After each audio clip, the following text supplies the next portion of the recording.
Hello, everybody, and welcome to the Are You Screening podcast. I am your host, RUScreening.com's own Mark Eastman, and with me, as always, is co-host extraordinaire Shane Leonard. Hello. And so this week, I think awards and winter have kind of killed us in a very big way.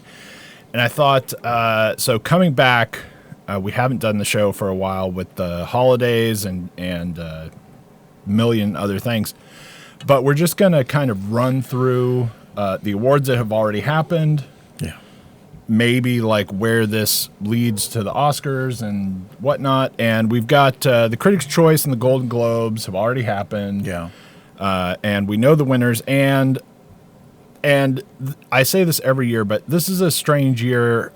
I think especially because we start with the Critics' Choice, because the Golden Globes in a lot of ways mirrors the Critics' Choice anyway. Except the Golden Globes have a few interesting things.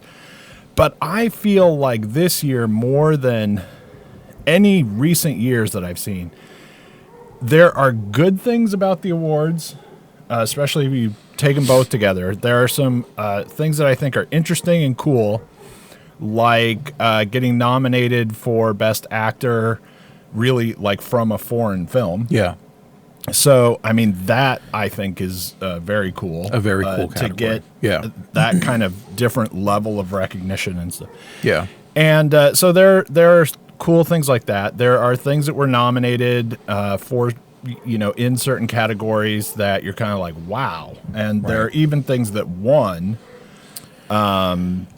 Notably, I think, whether you love this or don't love it, I guess, there's, like the Weapons movie got supporting actress. Yep.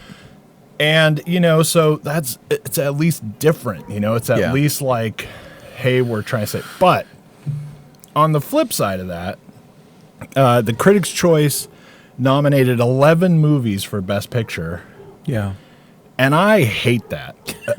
I hate that we have expanded the Best Picture road. Yeah. Because even at the best of times, before they started all this, when you'd have like 5 nominations, even then, many years, the thing that would win, and we say this like every year, it won because it got 17% of the votes or 19% of the votes or whatever. Yeah. And you can only do what you can do, right? Yeah. I mean, if that's what happens, then that's what happens. But like winning the award, winning Best Picture at the Oscars, everyone's like, Best Picture winner, whatever. Yeah. It implies some kind of, it won by at least 51% or some universal whatever, collective. Right? And even though anyone might just think about it for a second and go, oh, yeah, I mean, that's not what that means. Right. But you don't. Right. All you do is go Best Picture winner. And the reaction. So it must be that everyone loved it and thought it was the best movie. The reaction feeds that idea, too, because when you announce it, everybody stands up. And you're like, well, this room and you're like, is applauding this is the it. They must have all chose it. Right. And when you make that into, as this has expanded over the years, it's like 8, it's 9, now it's 11. There's 11 movies nominated for Best Picture. And the worst part of that, it's bad enough that what it now means is that like 13% of the vote could be the best, or, whatever the hell, right? It's also, those are the 11 movies that are with very few breaks. Yeah.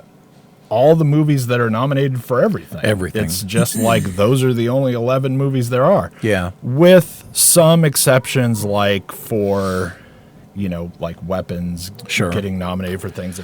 There are other movies around, right, that got nominated for other things that if you read through the entire list, you'll go, oh, no, there are a couple more movies here, right? Right. But they are, and, not to put too fine a point on it, but they are movies that are not going to win what they were nominated for. Right. So it doesn't matter.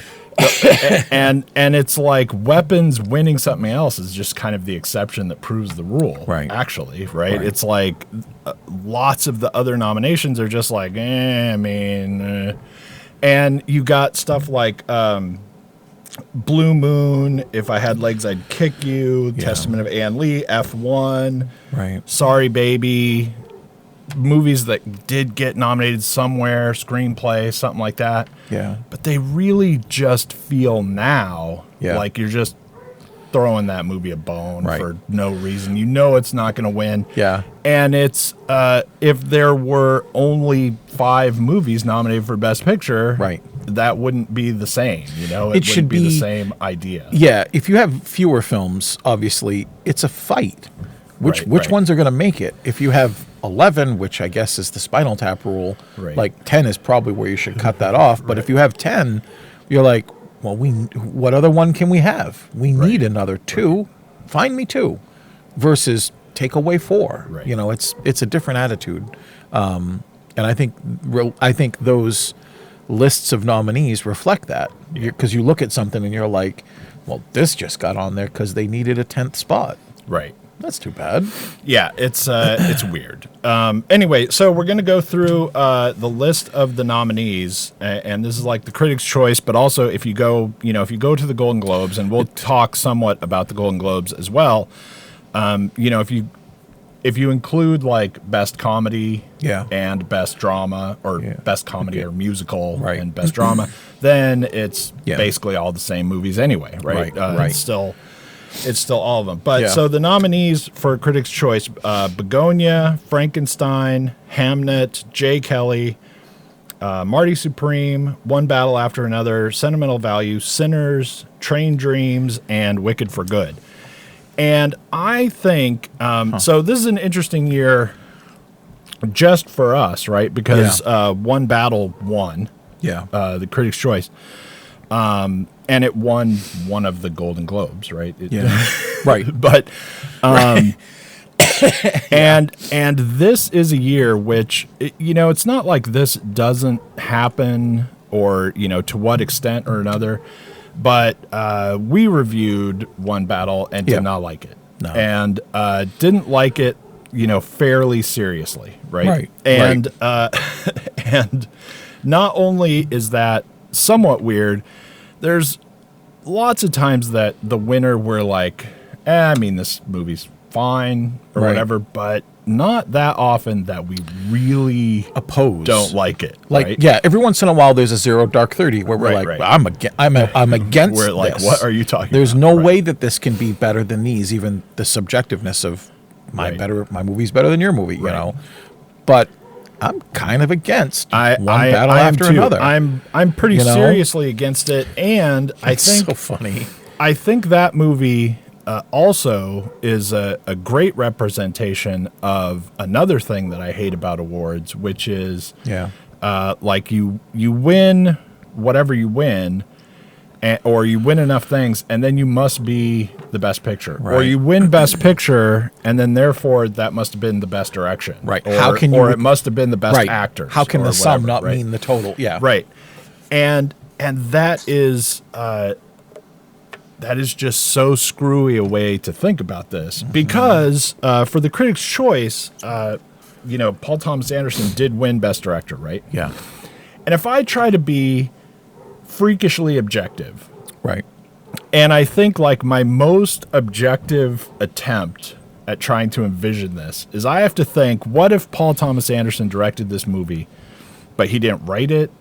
Right. He was just given it. He didn't even know what it was before he got the job to direct it. Yeah. And then he directed it and came up with this. I would say, I don't know if he should win, but I'm not opposed to him being nominated. Yeah. Like, the movie is not badly directed. Right. It's pretty well directed, right? And if you look at the actors, because the acting in it has gotten attention, even if it didn't win. Right. Right. But is the acting in it pretty good? I'm like, most of the acting is pretty good, I think.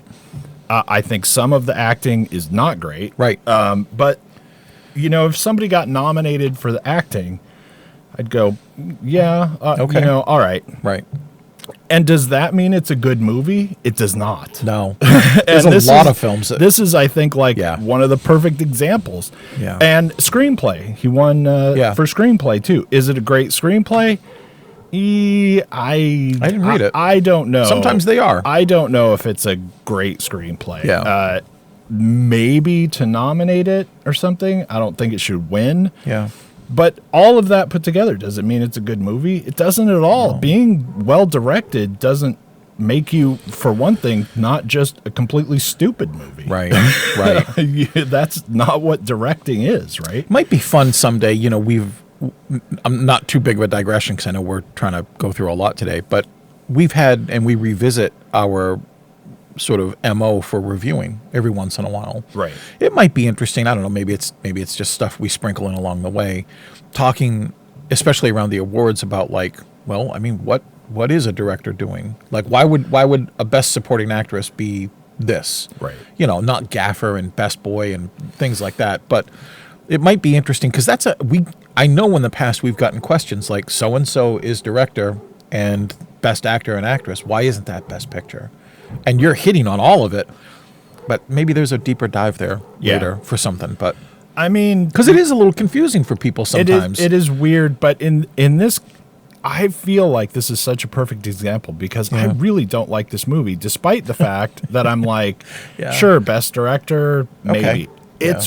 It's mostly, at least, pretty well directed. And Anderson knows how to direct movies, right? Yeah. I mean, it's not like... Yeah, it's not his first shot out. It's not like he just came out of the woodwork or whatever.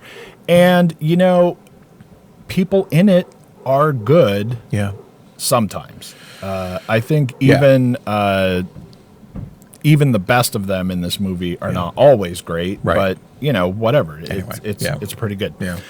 Anyway, so of those movies, and there's too many of them, Begonia we did not love, even though we both expected to and hoped to, and thought it would be cool. And I think there is, I think it's worth watching, except that I hate the end. I hate like the last half hour. Yeah, it feels like a goofy cop out to what you were doing. Yeah, and I think makes everything all the more just kind of telegraphed and odd. Yeah. For this, I don't know, to come from this where, all his other movies are like, you don't watch the first half of them and go, well, I know everything that's going to happen. No, you don't. It's like There's the no exact way. opposite of if that, you do, right? you need help. Right. Yeah. And then Frankenstein, which... I do recommend going to see Begonia. Like, part of the reason for doing this, too, is like, okay, here's all these movies that got nominated, but if I haven't seen them already or whatever, which ones do I need to see? Frankenstein is very weird because in some bullet point way, it has more of the original story than any other Frankenstein that you're going to see. It's more based on the actual material. Yeah. But that is only if you look at the bullet points, right? Right. If you actually watch the movie, it's like, what? Yeah. Like, there is, there's like, I know that Guillermo del Toro wants to really feel good about the fact that we have, the monster hiding in the little thing, watching the family or whatever. But that is like 5 minutes in this movie and ultimately amounts to nothing. That means nothing unless you bring it with you from reading the book, right? It's just like, here's the part, now you know what happens and let's move on. And it's like, well, I mean, are you telling the story or not? Right. And I don't know. It's very weird. And then a lot of it is... we have this whole weird he's Superman thing going on. Wolverine that is like, healing. What? Because we need him to get into these battles. And I don't know. It's very weird. I think there are... That's not in the book. I think there are changes this makes, clearly, from the original. And I think that the idea is that somehow these changes are supposed to be beneficial to telling the story that is supposed to be told. Right. And to me, it feels like they just negate from it. telling the story that you're supposed to be telling. It's funny when you were saying like it, by the bullet points, sure. Right. And it hit me, just that scene in Jaws where Richard Dreyfuss and Scheider are talking, and he's like, it's only an island if you look at it from the water. And he goes, that makes a lot of sense. That's looking at just the bullet points. Like, these are the things that were in the book that I love, so we'll bullet point those in. You're like, that's when you need somebody to come in and say, faster, thinner, better, more interesting. Make the things that happen in the beginning matter in the middle. Yeah. And the timeliness of this is he's releasing an extended cut of it. Right. So get more. Maybe the extended. Maybe it'll be like Blade Runner. Yeah. Maybe it'll be better going forward. I don't know. Okay, and then so ultimately, But, I can't really recommend the movie. It's interesting to look at, like for fans of Del Toro, some of his movies, or fans of the book, because you're not getting every Frankenstein you've ever seen. If you've never read the book and just watched the films, whether it's the Karloffs, whatever it is, or the Abbott and Costello versions, like whatever you think you're getting, it's not Mel Brooks, it's not the De Niro film, like it's a translation of the book. And if you don't know that going in, you're not going to see a lot of the stuff you expect to see in a Frankenstein film. But it's a weird translation. Anyway, so moving on, Hamnet, yeah, which is a really good movie. Yeah. It's, I want to say, despite thinking it's really good, it's kind of tough to sit through. Yeah. Only because it's longer than it needs to be. Yeah. It's just, there's too much of it where you're just like, okay, I get it. Like, this is the point what's is up, made. right? But it is really good. And Jesse Buckley won the Critics' Choice and the Golden Globes for Best Actress. And I would say pretty well deserved. She's really good. Everyone in the movie actually is really good. And I think if there's anything wrong with the movie, because I did really like it, it is a little schmaltzy at times. Like, it's really kind of, it's like, I want this to be where you are right now, and I am going to just keep doing this at you and make sure that you are. And the only thing that it's lacking is a weird soundtrack that would try to hit you over the head with it some more. But it's a good movie, and I just think that it is slightly in love with itself. See, that sounds to the point where it's just kind of overhitting things and it doesn't need to. And that sounds so familiar to, and I'm not taking a swing at her, I just don't love her films. Chloe Zhao, the director, that sounds like you're describing Nomadland, another film that I thought big winner a couple years ago for all kinds of things, and I thought, it's a fine film. I don't know what everyone's gaga about. Yeah. Like, we're sitting in scenes too long and the sky looks really pretty, but what am I doing for 2 hours and 15 minutes? Right. You know? It is really good, though, and I definitely recommend people watch it.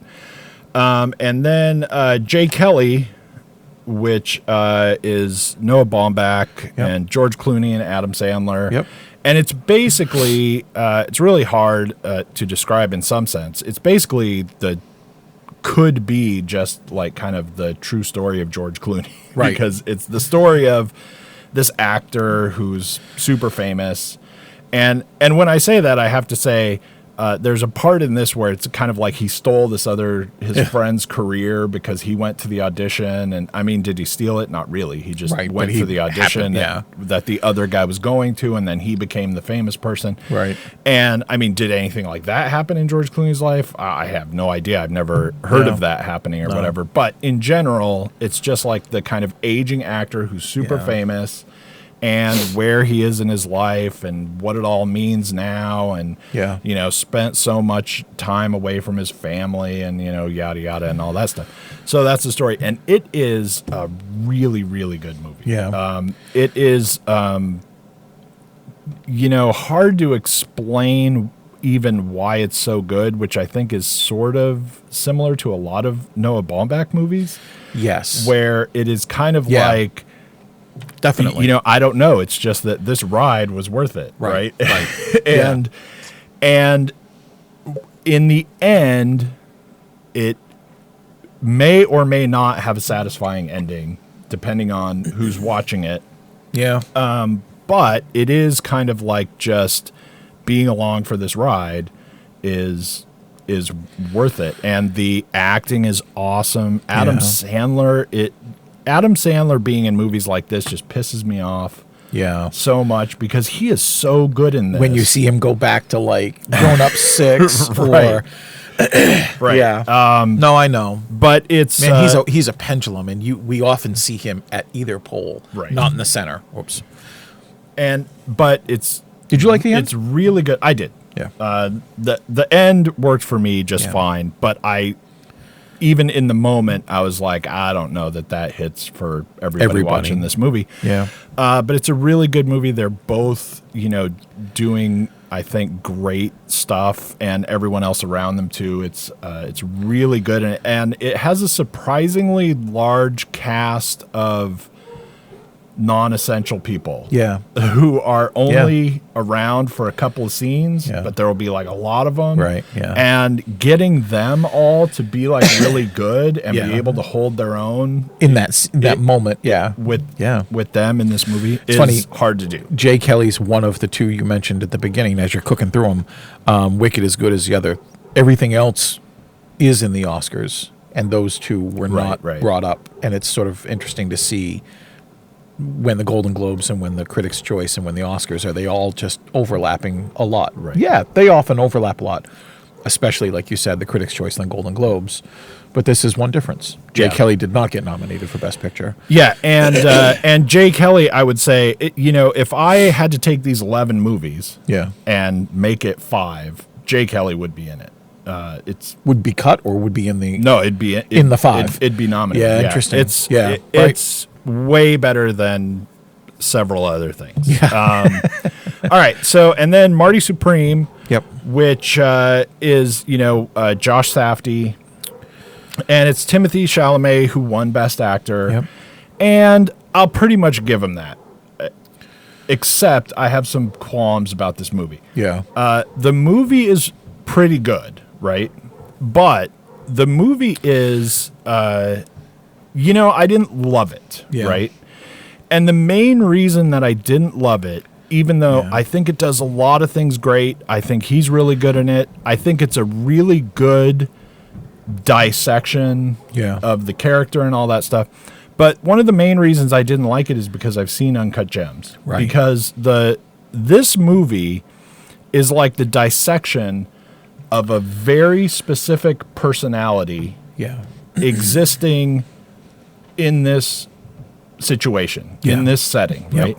And Uncut Gems is the exact same movie, dissecting the exact same personality, just in a different setting. Right. And I'm like, is this good? Sure, but I've seen it. Yeah, I just saw it. And I'm like... recently, a couple years ago. Yeah, are there things that are different and everything? It kind of doesn't matter because what it is it's like, look at this character, how he comes to be, where he is in the world, why the world made him this way, why his exact upbringing made him this way, why he sees other people the way he sees them, why he acts the way he acts and all this stuff. And it's all great, but it's all Uncut Gems. Right. Speaking of Sandler. So, I don't know. I liked it and it's good. It's long. But I'm like, man, I feel like I can only rate this so high.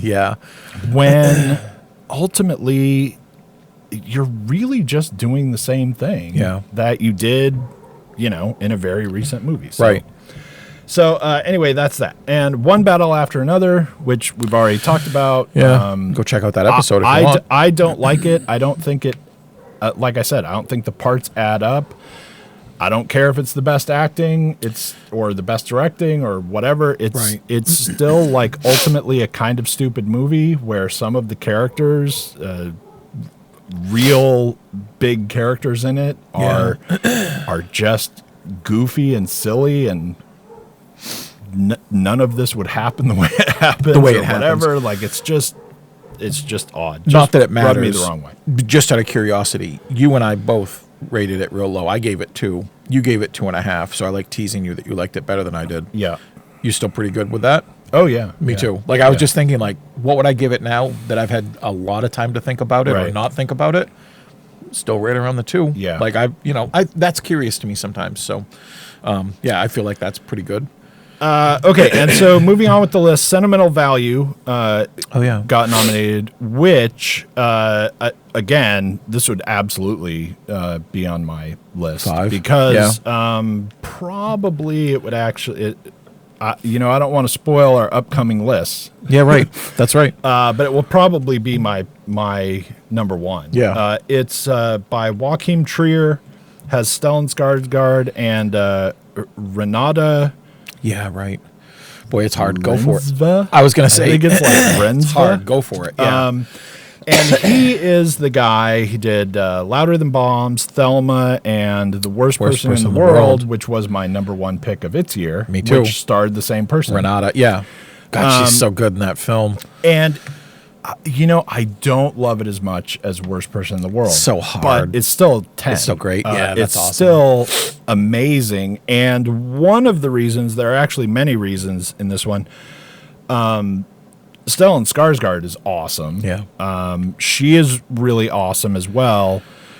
It's a very slow movie, but one of the reasons that I love this movie, which is the same reason as Worst Person in the World, is very similar to, loving the original MASH or any Altman movies or whatever, because the conversations in the movie are so perfect, authentic, and real, like awesome. You're overhearing this, not scripting it. You're overhearing two real, believable characters. And not only that, the thing that the thing that this movie gets that a lot of even really good movies don't get, right, is that the character having the conversation at the beginning, and the conversation that they have later on in the movie is the conversation that character would have, right? Like, it's really good. Also, I mean, the story is cool, and it's it's a good movie. It's just fun to see films like Before Sunrise, like in Altman's films, like where there is a believability to things, and a through line. Not like we need to talk about it. They would have talked about it, Yeah. Right. Yeah. That movie is actually great. And then the next one is Sinners, which for me, we did Sinners too. I almost feel like, and I like Sinners. Yeah. Here we go. I mean, I like the movie, right? Yeah. Right. But I almost feel like, and more power to it to make all the money it can, or did, or whatever, make more money. It's a good movie, right? Yeah. But one of the best in the year. Is almost to me like a silly thing to say. It's like saying, and I don't want to go all this far down, right? But it's like saying a Harry Potter book is the best book of the year, right? I mean, it could be. It's just doing a different thing than being the best movie of the year, and it's a utterly worthwhile thing to do. Yeah. It got the award for the Golden Globes for like the best whatever cinematic or box office achievement thing that they made up a couple of years ago for Barbie. Which is just an utterly goofy award when they want to give something an award that they know is not going to win an award. And they want a headline. This will work. Like whatever. It's just I don't care how good, your ultimately fairly goofy movie is. Yeah. That doesn't make it I don't care how well you do that. Right. And here's another thing where you were talking about how we rate movies. It could be a 10. Yeah. I wouldn't give this a 10, but I could. Right. Right. I don't even remember. We did this a long time ago, but I think I gave it like 7 or 8 or something. I mean, I liked the movie, right? But theoretically, I could give it a 10 and still go, there's no way it's the best movie, right? It's like Airplane. Like, not that this is, like lowbrow comedy thing or whatever. I think you and I talked about it. I don't think we did we must have done it. Oh, we might have lost the show on it. I don't have any ratings for it. Oh, maybe. I don't know what you would have given it amongst all my lists of all the films that we do and the ratings. That's just blank. Well, that's weird. That is weird. I'll find it or whatever. That's a weird one too, just because my girlfriend recently asked me about it when the nominations came out. She's like, "What do you think about Sinners getting the most nominations ever?" And I'm like, I'm a huge proponent of horror films. I'm not against that. And some film has to eventually break, like Titanic's 14. So that's cool too. But they just made up a couple categories like best casting. Right. And I don't have anything against the film. It's a fine film, but this isn't the film to do it. This is no Silence of the Lambs. Right. You know, there are other films in the genre that I think should absolutely be seen. But this one is the one. Right. With all of its faults, with all of its difficulties, and all of its accomplishments and its successes. And you probably love the first half more than the second, unless you're a big vampire lover, and then you love the second. But I mean, this, you know, when it came out, I was like, yeah, really? Yeah. All right. Somebody had to be. And, you know, not to try and take anything away from that's it. That's the whole point. I mean, I'm happy for it. I'm saying it's really good. It is a good film, and he's great. It's just not. It's not that one. It's not the same thing. Yeah. Right? Right. I mean, you know. Anyway, Train Dreams is a really good movie. It's very niche, and it's I will give it the best acting nomination. Yeah. Because it's like Joel Edgerton, and he's actually really good in it. Yeah. I don't think that the movie altogether hits as much as it thinks it does, or other people think it does. It is still really good, a really good movie. Yeah. I don't know if it deserves to be nominated, despite the fact that I think it's cool that it got nominated. Yeah. Because it is like a little thing where it's like, no one's going to pay attention to this, and then, oh, but wait, right? Yeah. And people paid attention to it, and it's good. I don't think that it's great. Yeah. But I think it's definitely worth watching if this is a movie that you can stand to watch. Right. Really. Yeah. Because it reminds me in this specific aspect of that other movie a few years ago, Thomasin McKenzie was in. I know, and her dad has got her in the woods, and I always blank on the name. And they're living in the woods. That is a great movie. I gotta know what that is. But I know there are tons of people who would watch like the first 25 minutes of that movie at best and go, yeah, I'm not watching this because it's like, you have to be ready for taking that in, or leave no trace. Yeah, leave no trace. Just Ben. Bothering to watch it. God, I want to remember and that movie. movie. And then finally, Wicked for Good, which I did not think was as good as the first half of it. Yeah. But they're close enough and similar enough. Yeah. I don't know that it deserved to get nominated, and I think my own personal bias against this is I've not seen the musical, right? Yeah. I read the book and I loved the book. Yeah. The musical is not really, if you ask me, even though I haven't seen it. But I mean, I've read like everything. I know everything that happens. I know. Yeah. And what is different from the book and everything. Yeah. And the musical is just, different from the book. Right. As it should be. In many ways. It better be, in ways that like affect the story. Yeah. Right? Yeah. The movie is the movie of the musical. Right. And even in the first one, it goes off some from the musical. So now we're like 2 stages removed. Yeah. Right. From the thing that I liked, right? Yeah. And this second half is even like another level of removal. Like removed of what is happening. And in the end, I'm like, now wait, what is this trying to tell me? Because I feel like it's very different from what the book is trying to tell me. So, I mean, it's a good musical spectacle type thing, but it wasn't for me, and I didn't love it that much. It's also and it's not fun to think these things, because I try not to be cynical with something that I love as much as film, and I do love film and movies, because I think sometimes those are different. But there's also the idea that, well, Wicked was nominated. It would be really insulting if we didn't nominate the follow-up. Right. And it's not even just like a sequel, though it's just part 2 of what was too long to be in the first one. And I think sometimes that's how things get in. Yeah, I think there's an argument from someone to say, well, Guillermo del Toro just did The Shape of Water, and that was an Oscar-winning film. That won. It didn't just get nominated.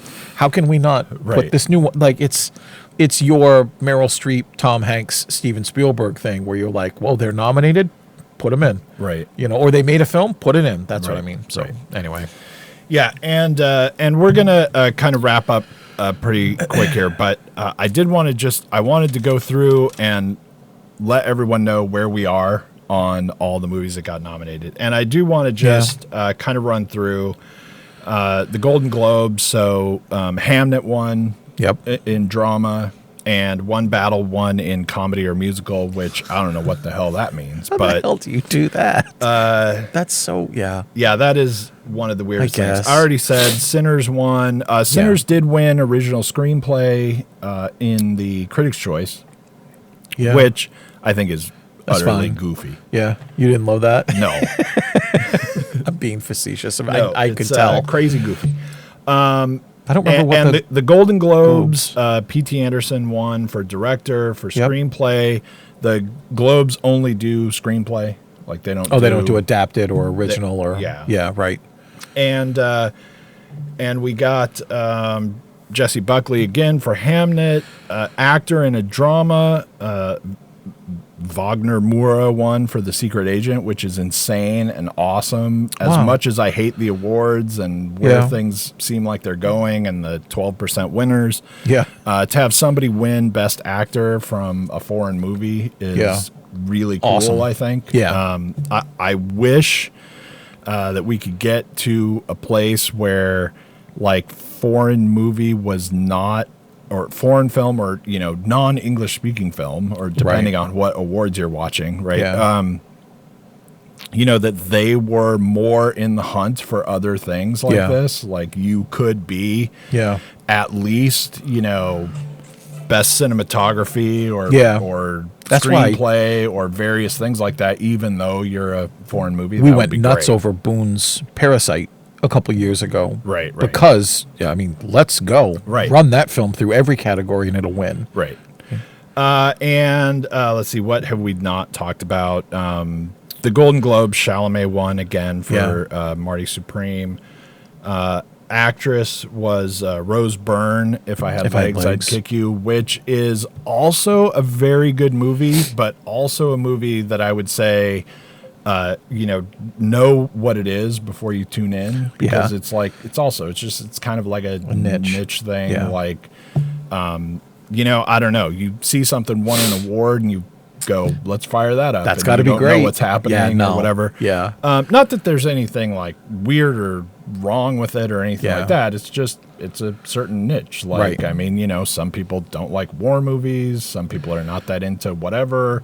Some people are gonna see that I said sentimental value is awesome, dialogue and conversations, and that's almost all the movie is just like conversations. And they're gonna go, I'm out. Like, I used to use Best in Show or Little Miss Sunshine for this. Be like, just because everybody's loving it, it might not be for you. You really got to look at it for a minute.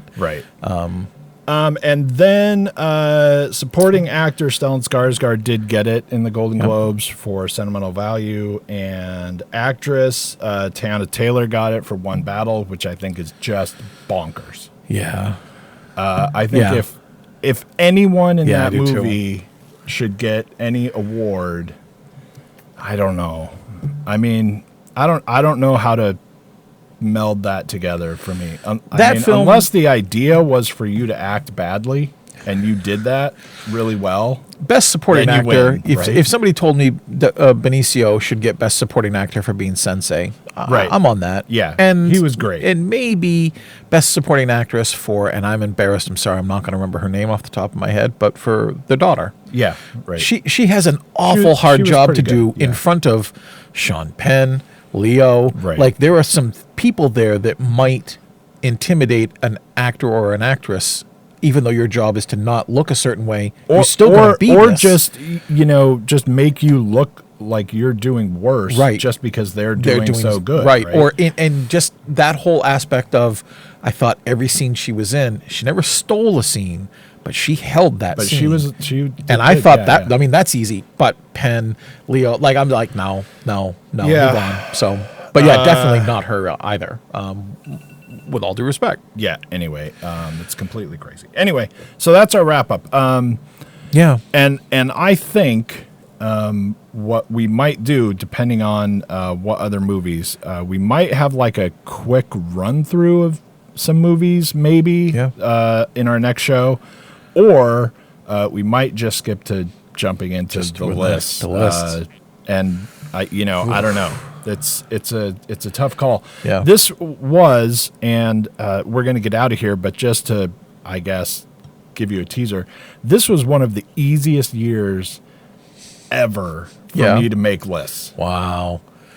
And sometimes they just work that way. And I think that's getting weird if you look back at like last year, year before, because like last year I said, this was not too bad because normally there's like 20 movies. Right. And I'm like, make 10 out of this, right? Yeah. And last year there were like 14 movies. Right. And it was like, okay, well, make 10 out of this. Yeah. And this year there pretty much was like 10 movies. 10. And I was like, well, order them. Just put them in the order. Right. Yeah. Right. That's funny. And although worst is probably going to be pretty hard this year. Yeah. I have a lot of choices for worst. Yeah. But anyway, that's our like awards wrap up and rundown of the movies nominated and winning and stuff like that. Go see the good ones and help them out, and not so much the go see ones. the bad ones and tell us why we're wrong. Bad ones, tell me why one battle after another is worthy of everything. Yeah. Thanks for tuning in. Please, like, subscribe, all that stuff, and we will see you next week. Yeah. Thanks. Bye.